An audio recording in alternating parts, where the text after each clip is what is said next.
Tallinna linna juhtimine muutus eilsest õhtust alates veel kordades imelikumaks, sellepärast et juriidiliselt on meil võimul justkui koalitsioon, kuhu kuuluvad 4 erakonda, tegelikult juhib meid vähemusvalitsus, kuhu kuuluvad Isamaa, Eesti 200 ja sotsiaaldemokraadid. Suurim üllataja ehk oli aga Jevgeni Ossinovski, kes lasi minuti pealt lahti 2 reformierakondlasest, abilinnapead ja linnaosavanemat. Vabastasime Reformierakonda kuuluvad linnaosavanemad ametist ja võtsime abilinnapeadelt ära nende vastutusvaldkonnad, mis on igati loogiline, ausalt öeldes ainumõeldav, sellepärast et vastavalt seadusele mina linnapeana vastutan kõikides ametiasutustes toimuva pärast ja loomulikult, kui üks partner on lahkunud koostöös, siis mingit usaldust nende inimeste vastu enam mul olla ei saa. Vastne linnapeakandidaat Urmas Sõõrumaa kinnitas veel eile, et asub esmaspäevast rääkima Isamaa, sotside ja Eesti 200-ga, et 4 erakonna koalitsioon linnas püsima jääks. Austusest Urmas Sõõrumaa vastu me loobume selles näitemängus osalemisest, et loomulikult on kõigile läbinähtav, mida püütakse Reformierakonna kontorist siis teha.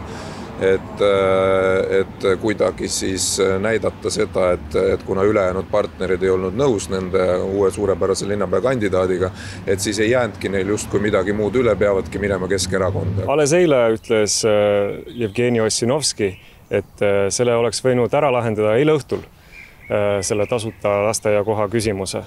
Aga samal õhtul tuleb hoopis erakorraline istung, kus ta siis käib mingil emotsionaalsel kombel välja hoopis teise käigu ja laseb de facto selle koalitsiooni siis vastu taevast.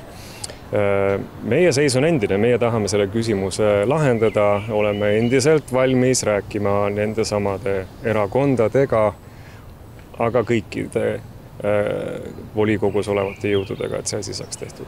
No kas te tõesti arvate, et tehes sotsidele sellise karuteena neid reetes, et nad tulevad nüüd ja veel läbi räägivad teiega või teie vastse linnapea kandidaadiga?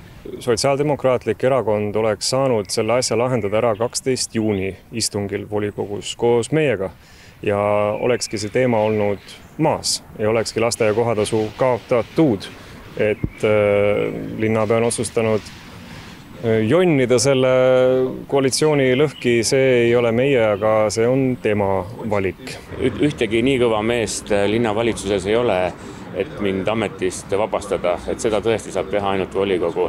Et kogu see tringel-trangel käib praegu nende volituste, mitte ainult volituste, vaid nende põhitegevuste ümberjagamises. Ja selles, aga ühel momendil saabub siis tringel-trangel järgneb pohmell ja siis pohmellile siis hakkavad kõik mõtlema, mis siis tegelikult nagu toimus. Samas oleks võinud veel eile lahendada kogu olukorra, kui oleks Reformierakonnale antud võimalus säilitada kas või üks oma valimislubadustest. No siit tagant paistabki see, et saate oma valimislubaduse ellu viia Keskerakonna abil. Selles mõttes, et me viime oma valimislubaduse ellu. Eks siis me ei ole praegu kellegiga midagi, isegi läbirääkimisi pidanud, aga eks järgmine nädal juba näitab.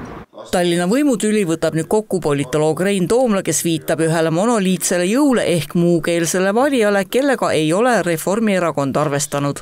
Kui Tallinn oleks olnud näiteks nagu Kuressaare või Viljandi, siis tühja temast, et nüüd kuskil 3 kuud enne valimisi tahetakse nüüd linnavalitsuses teha muudatusi, aga Tallinnas, kus on üks monoliitne jõud, mis sellest saab ainult innustust, see võib kaasa tuua nüüd sellised tulemused, mida ei tahtnud ei Reformierakond ja mida ei tahtnud ilmselt ka Tallinna praegused linnavalitsuses esindatud olnud erakonnad. Nii et sellest tähendusest tuleb päris huvitav sügis, et kuidas need asjad seal Tallinnas kipuvad lahenema.